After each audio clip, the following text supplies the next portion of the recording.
नमस्ते छात्रों। आज हम कक्षा 10वीं गणित प्रश्नावली 1.3 के प्रश्नों का हल करेंगे। इसमें प्रश्न क्रमांक 1 में है, सिद्ध कीजिए कि वर्गमूल 5 एक अपरिमेय संख्या है। हमें इसको सिद्ध करके दिखाना है कि वर्गमूल 5 एक अपरिमेय संख्या है। हल सिद्ध करना है कि वर्गमूल 5 एक अपरिमेय संख्या है।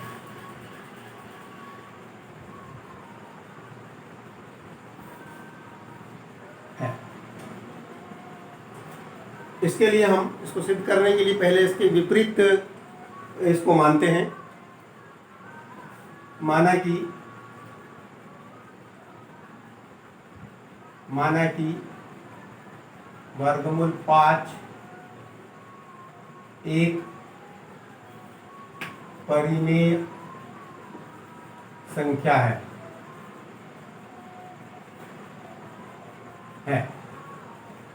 तथा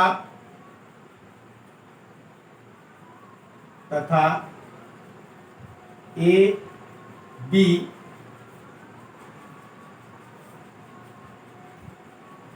सह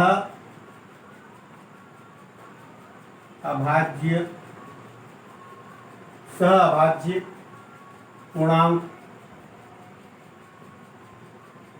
पूर्णांक लेते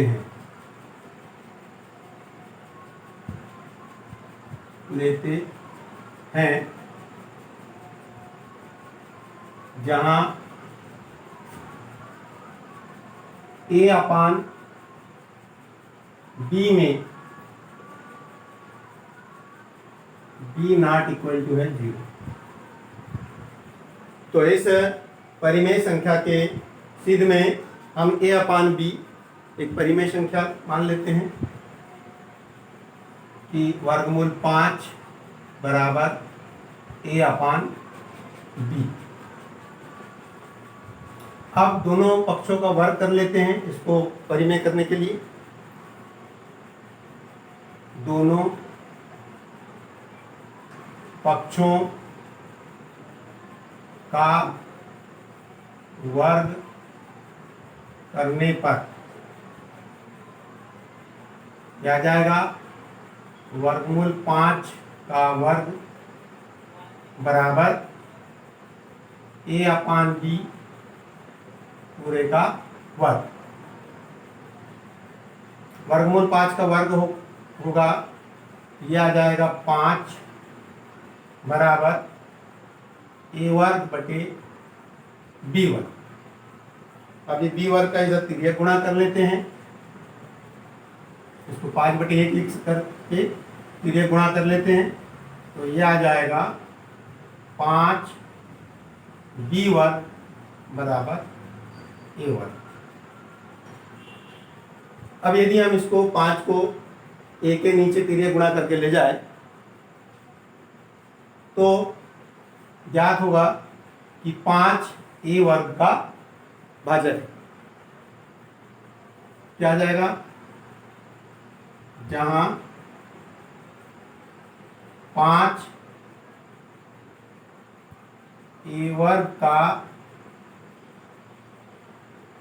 भाजक है तो 5 a का भी भाजक होगा। क्यों? मान लिया जाए कोई संख्या 5 a वर्ग का भाजक है। अब a वर्ग का मान लिया जाए, हम लोग मानते हैं 100 है। a वर्ग बराबर यदि 100 है तो 100 में 5 का भाग जाता है 20 बार। तो कितना हो जाएगा इसका 10। तो एक 5 का भाग 100 में भी जाता है और 5 का भाग 10 में भी जाता है। इससे स्पष्ट होता है कि 5 यदि ए वर्ग का भाजक है तो 5 ए का भी भाजक होगा। अब इसके विपरीत और थोड़ा हम ए बराबर फिर और मान लेते हैं। माना कि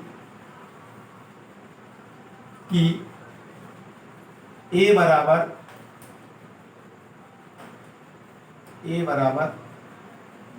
5c है। ए बराबर कितना है 5c मान लेते हैं। तो यहां मान रखेंगे, ये समीकरण 1 नाम दे देते हैं इसको। समीकरण 1 में मान रखने पर,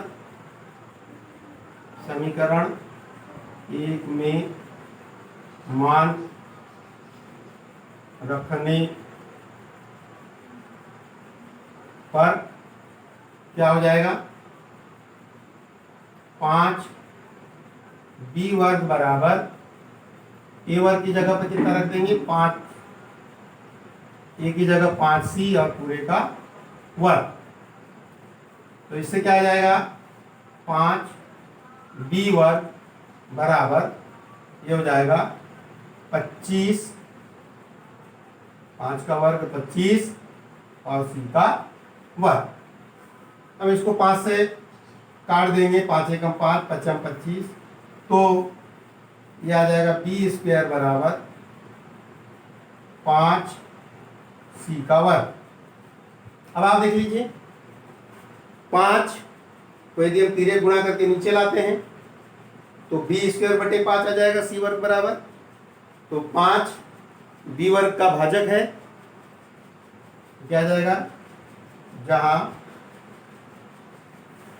5 बी वर्ग का भाजक है तो 5 बी का भी भाजक होगा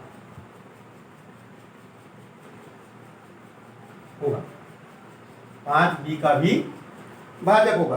तो इस प्रकार से हम ये कह रहे हैं, हमने एक पूर्णांक संख्या लिए थे, अभाज्य पूर्णांक संख्या। हमने कहा था कि ए और बी दो अभाज्य, मतलब उनमें किसी का भाग नहीं जा सकता सिवाय एक के या उन स्वयं संख्या के।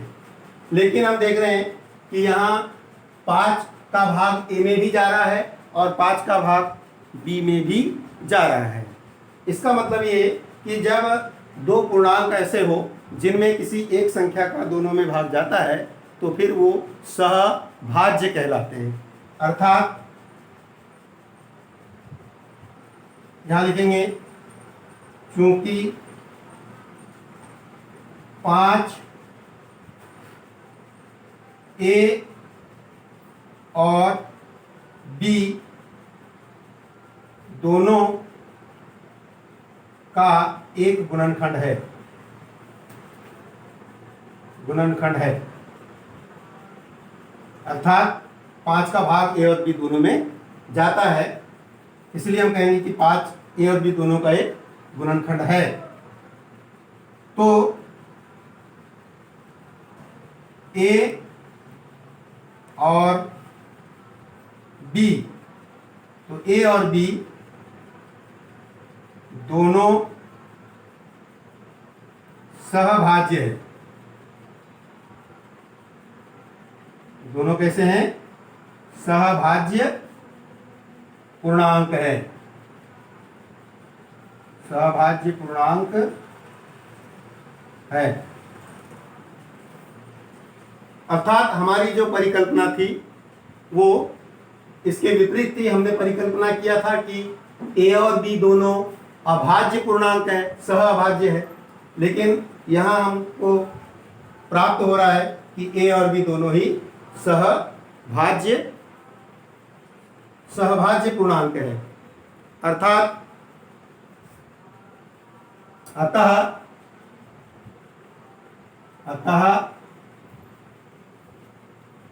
हमारी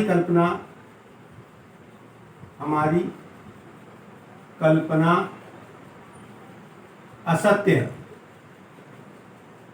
असत्य है। इसलिए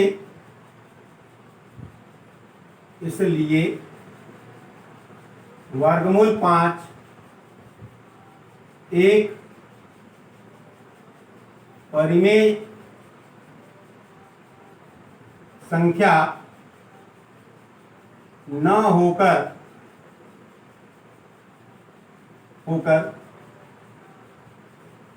एक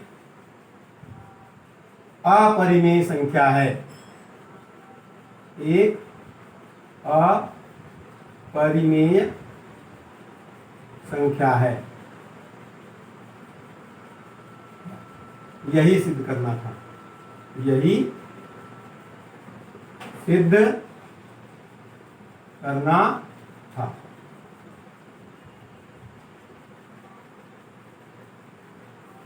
छात्रों, आशा करता हूं आपको यह गणित बिना किसी कंफ्यूजन के और बहुत ही आसान तरीके से समझ में आया होगा। इसी तरह से हम लोग वर्गमूल 5 के साथ साथ वर्गमूल 2, वर्गमूल 3, वर्गमूल 7 आदि संख्याओं को भी अपरिमेय संख्या सिद्ध कर सकते हैं। धन्यवाद।